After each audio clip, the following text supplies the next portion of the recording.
What's up, guys? Hope you've been having a fantastic week so far. Once again, we're in our Warhammer video for you guys. This one got requested a little while back, just on my list. I decided to grab it because it looked pretty cool and something we should probably learn more about, at least I should learn more about. And it's the Warp and Demons Explained. So, what better way to kind of understand the craziness of Warhammer than learning a little bit more about the Warp and the demons that, live in said warp that, terrorize everyone, that will pop out of some dimension rip thing or whatever when you're eating a sandwich and yeah. So yeah, I'm super excited. Super excited. I'd love to learn more about this. This kind of what binds Warhammer together. Certain that that's the only way you can actually travel between planets and whatnot. At least it's the most used method in Warhammer, at least the one I'm most familiar with. Without further ado, let's get to it. And before we start the video as well, make sure you guys like and subscribe. It's free, please. We're so close to 250. We're super close, super close. So if you guys haven't, make sure you guys like and subscribe. And of course, the original video will be in the description along with all that other stuff, Discord and Twitch and all that stuff. But make sure you guys show this guy some love. They do a great job making these videos for people like me who need to learn more about Warhammer. So show them some love, subscribe to him, like his video. Let's get to it.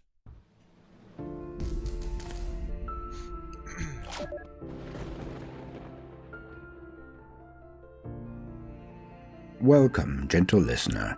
I am Voldemort, and I wish to introduce you to the Warhammer 40k universe. Today, Beautiful we shall shot. discuss one of the most ephemeral and complicated of the elements of the setting, the Warp, and its denizens, those beings called Daemons. Although this is a desperately complex subject, please do not fear, for we shall only be introducing the most basic of the concepts at this point, and I shall take it slowly, over the course of multiple entries, a snack to whet the palate, so to put it, upon which we shall build. The Warhammer Galaxy is made up of two separate realms, two dimensions that match and mirror each other. The Warp is called the Immaterium, the world of flesh and form and physics that we know is called the Materium. The Immaterium is what shaman, priests, mystics, and the esoterically minded from time immemorial would call the astral realm, the psychic plane, the world of dreams, the lands of thought and emotion, the afterlife, heaven and hell, Elysium or Tartarus. In the Warhammer universe, the Immaterium is more a reflection of the Materium. The spirit worlds are affected by that which occurs in the world of matter. Wouldn't that kind of explain why that you're actually able to use the warp to get to each planet? Because from what he's saying, it's a reflection of the actual physical plane, that everyone's on. So by that, you can kind of, use it to get to said planet. So I guess that kind of makes sense for that. It's just that you have a little more bumps in the road, hence demons. But yeah, I guess that definitely makes sense why they're able to use it as kind of a means to travel to set different planets because of the fact that it's like a reflection. It's like looking in a mirror. So, or at least, I mean, the reason I'm using the mirror analogy is because when you look into a mirror, it's not a one-to-one reflection. Excuse me, I'm stumbling on my words. Just because it's like flipped. That's kind of how I'm thinking of it. It's like flipped. So of course, it's probably a really light way to compare it to the actual warp itself. But I see the warp as it's flipped. Everything's just darker, grimmier. That's kind of how I'm going into this video, kind of thinking. So we'll kind of see if it pans out right. As below, so above, instead of the other way around. Some may say that this only occurred when sentient beings became prevalent in the beings that developed in the material world, for this is logical, but this may not be so in the Warhammer universe. There are hints and clues all over their most ancient history that the realms were once one, and not separated as they are now. At the very least, they were not as distinct as they are now, for certain. These hints and clues can be found in the tales of the Eldar pantheon of gods. Kayla mentioned Cain, and the confusing war he waged supposedly on the Eldar themselves. They can also be found in the Eldar tales of the war in heaven, the battle against the Ingir, what we now know to be the Catan. For more information, please see my entry on the Silent King, Caesaric. But all of these fables lead me to believe that the worlds were not distinct. The Necrons, provided with information and arcane practices from their masters, the Catan, split the realms and locked Immaterium away behind the veil, so that it could not be used as easily by the Eldar and others, like the Krork, and most importantly, the Old Ones. Oh my, For its use was ever the bane of both Catan and Necron alike. That's like Jabba the Hutt on just what the hell. That kind of makes sense. That is, oof. Yeesh. They could not resist the powers of the warp. The simplest way I can describe the warp is to use visual imagery. Now, think of the warp as an ocean, a vast expanse of water as large as the realm of solidity, the Materium. Now imagine that the ocean is utterly clear. This is how the warp, the Immaterium, began. It was, as they say, a blank canvas. It's pure. Sentient beings that in the Warhammer universe can only be described as owning a soul are the bridge between the two realms and affect both in different ways. When a sentient being experiences emotion, they affect the warp. When someone feels an emotion, also sometimes thoughts, they change the waters of the Materium. Wow. If you were to experience love, were to experience joy, then the waters around you would change color. That kind of makes sense why the warp looks the way it does. Because if you think about it, like, is there really any joy in the Warhammer universe? It's like you're either at war, some conflict, or you're kind of like a slave, basically. You know, there's really no joy. You know, that kind of explains why the warp looks the way it does. You know, if you guys want to kind of understand what I mean by that, you can check my previous video where we kind of look over like some of the worst jobs in the Imperium. There's no joy there. You know, also keyword I've said job. It's not really a job. It's most like you're a slave, basically. It's just awful. But that explains why the warp looks the way it does. I mean, there's really no joy. It's just hate, anger, rage, murder, genocide. You know, there's really not that many great emotions. And whenever someone tries to actually be probably nice to you in the 40k universe, it's only to get above you and then probably kill you. So explains why the warp looks the way it does. Kind of fits kind of how the 40k, you know, at least in the, you know, real, you know, living realm, you know, kind of makes sense because that everything in that realm is just a complete utter shit show. They will become bright and light. Let us call this a positive color, or to be blunt, good vibrations, or so you may think. When you experience selfishness, desolation, misery, anger, or hate, the waters are thus altered to a darker color altogether. Let us call it red or black for the time being. Now imagine that the waters are not static, like any ocean or a stream. These waters flow in eternal currents. When there is enough of a color, the bright or the dark, it begins to flow towards itself, starts to collect into pockets of color in the ocean. But more than this, when it collects enough of itself, it begins to create a form of gravity or attraction that makes it more likely that the distant colors in the ocean will collide. They will be drawn to each other. Now, when enough of a certain color reaches a critical point, it then begins to evolve. At first, it will be just a drive, just a wish for more of itself to be generated. In this way, it will then, like an octopus, send out tendrils or tentacles to lightly touch those points which have generated it. Hello. So the light octopus in the ocean will touch the souls of sentient beings and try to bathe them in its light, knowing on an instinctive level that this will make the soul change more of the water around it into that light color, as it experiences the subtle pull on it to be joyous or in love. The person will then become a sort of processing plant for the changing of the color of more water to that which feeds the octopus and makes it stronger. As the octopus of light water becomes stronger, it will then attract even more power and exert ever more influence on the souls of sentient beings. When enough of the ocean water is changed to its color and collected, it will evolve again. It will then become semi-sentient. It will no longer do things out of pure instinct alone, but will start to plot and plan and organize its efforts. It will become a thing that purposefully and directly affects the souls to which it previously just caressed subtly and gently. If it becomes strong enough, it will then use the soul as a way to enter the realm of the material, and then cause its effects to manipulate that world as well, in a way to gain more sustenance.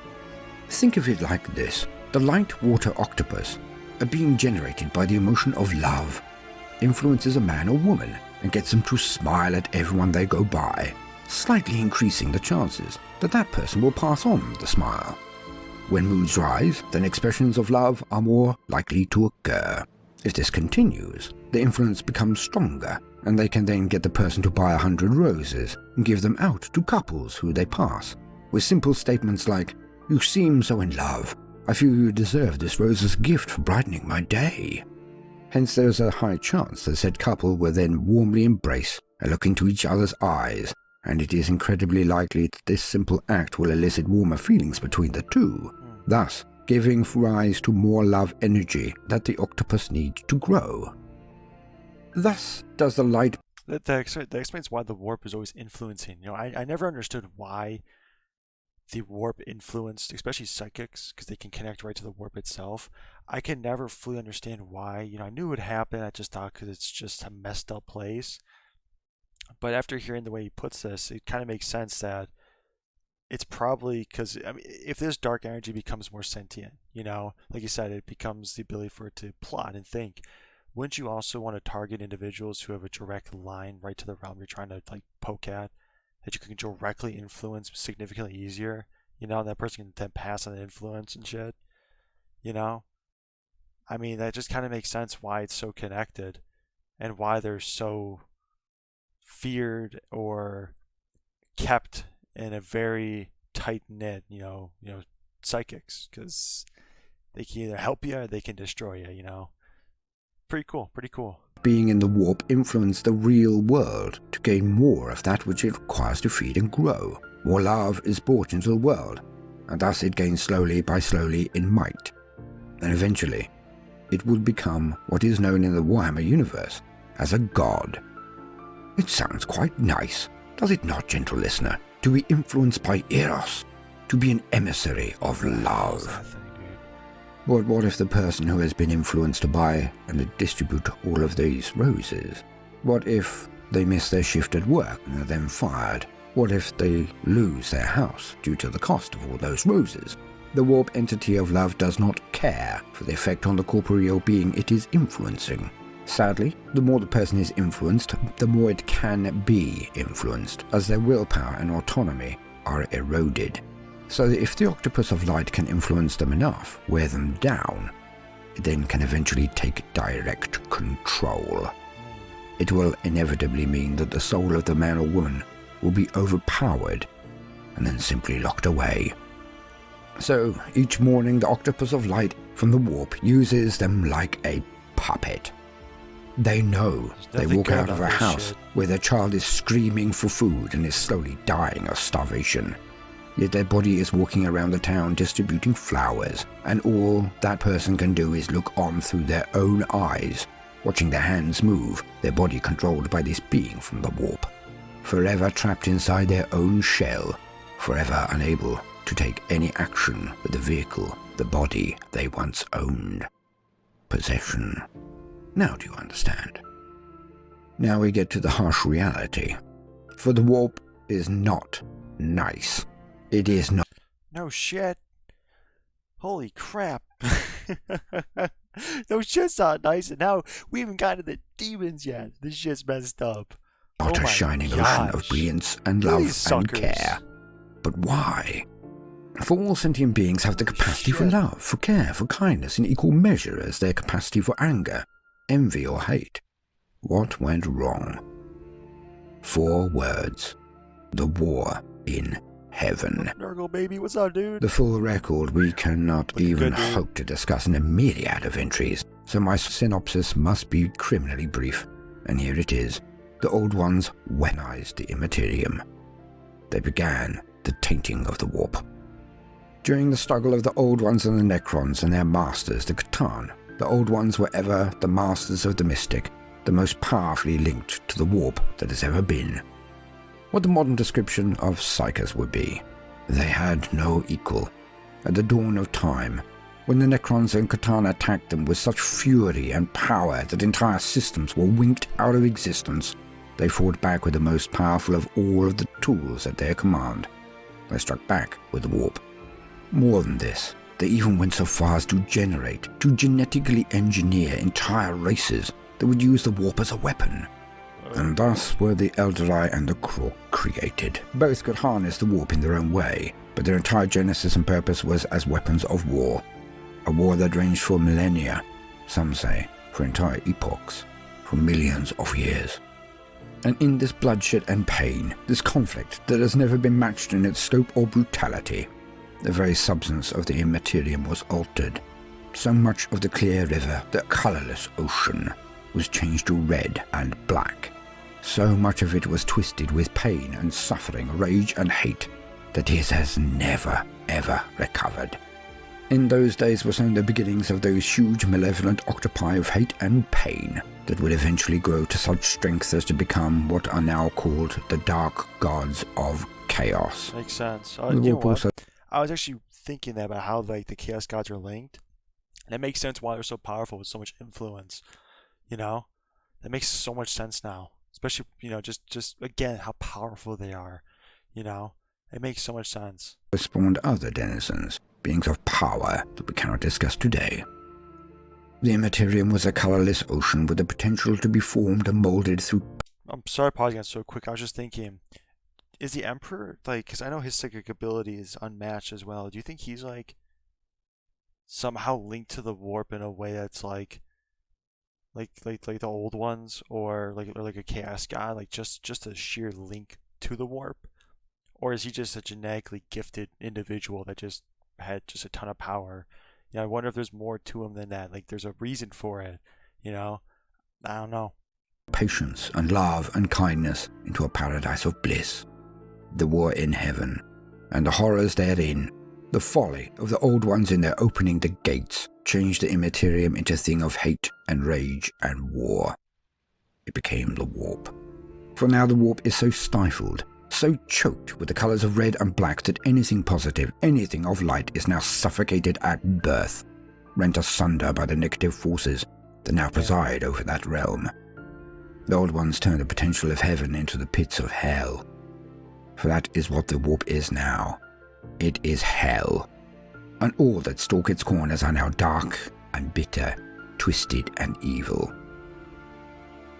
Now, imagine that the affected person from before, who was spreading flowers, was now armed with an axe and an insatiable need to perform murder and slaughter. The Dark Gods are now so strong that they can willingly cut a part of their tentacles off, and allow it a form of semi-sentience and autonomy. But they will always remain a part of the overall entity that gave it birth. These are what are called demons. They are still one with the gods who spawned them, but may act on their behalf without it willing them to do so and moving them directly. Like having a hand that types stories you have thought of, while you fully concentrating on watching a show or listening to Voldemort. The greatest parts are called demon princes, and they can believe that they actually have self-determination, but this is never truly the case. Thus, too, are the smaller parts all just fingertips of the greater being separated from the whole. Is that why the fact that they can never fully get rid of demons? I just thought that there was a large number of them. It's like if you think like Doom, you get sent to hell. There's just a shit ton of them. But in reality, it's because of the actual living beings and how they treat and how they live their lives basically generates more demons. So if they switched everything, if they changed their mindsets, didn't just go right to war, stop this, stop that, basically they would stop the demon problem slowly over time, because they can't generate as many demons because there's less hate, anger, murder, suffering, etc., etc., all these terrible emotions. Is that kind of like, is that the best way to look at it? Because theoretically you could stop it from that, because like what he says, that they just cut off a piece of them and forms a demon. Once if you start shrinking these black orbs, they lose power and power and power and power. Actually, no, they really can't do that, or the demons are just next to nothing. That's probably, honestly, that's the only way you can stop demons. Because sure, you can kill 100,000 of them, 200,000 more are made. Because at the same time, there's XX amount of planets that people are getting suffered and slaughtered and tortured and whatnot. That just makes more demons, basically. which then influences more people to do wrong as well too. So it has to kind of start at the very bottom and start breaking that mold. And if they don't do that, then you know we just have plain old Warhammer. And then sent out to possess, to invade, and to destroy. That is all I feel we need covered today. I shall return very soon to continue our discussion and reveal more of the forces of the Warp, what they are, what they do, and then how the entire Warhammer universe will unavoidably end. Yeah. I have been Voldemort, your faithful servant. If you have enjoyed my introduction to the Warp and its denizens, I apologize if the screen is covering my face. I tried to move my chair around a little bit, but I ended up looking back, like after I stopped through like the initial recording. I'm like, oh, I think it was covering my face a little bit. So if it was, I apologize. But I enjoyed that video. I think it was absolutely fantastic. The way that he explained how the warp works and made it to a very simplistic and easy to understand was great for me personally, because my understanding of Warhammer, and it kind of put two and two together for me. It definitely answered some questions I was personally having about Warhammer and just how influential the warp is. And the thing that really shocked me the most was the fact that the warp doesn't initially influence, the living realm, but it's the living realm that actually influences the warp, which then manifests into what they're doing. You know, they got demons and chaos and all that stuff. Well, why is it happening? Well, because they're causing chaos and everything like that. It's just a reflection of what they're doing. If they stop doing that, then the warp stops doing it. It's kind of how it works. So seeing how they play hand in hand and how now one is truly worse than the other, how they're both equally awful, kind of speaks about just where the Warhammer, universe sits on itself, and just how it's just constantly digging itself in a deeper and deeper hole. And like he explained at the end of the video about how it's eventually going to end, it will eventually end because you can't stop the demons. You can't. Doesn't matter if one space marine equals 1,000,000 demons. It doesn't matter because they're infinite. Because the living realm, the people won't stop generating them because they won't stop killing each other and doing crazy stuff, slavery, brutality, all that stuff. Until that stops, they won't stop. You know, and there's no gun, weapon, or magical potion with your hands that's going to make them disappear, because you're causing it yourself. Even if you delay it, you're just delaying the inevitable, which is what they've been doing. So seeing how they play hand in hand and how they tie into each other was really cool. So I extremely enjoyed that. Make sure you guys check him out. His video, the original video, will be in the description. Please show him some love. He did a phenomenal job with this video. He deserves every bit that he gets out of this video. Make sure you guys like and subscribe, and I'll see you guys in the next one. Take it easy.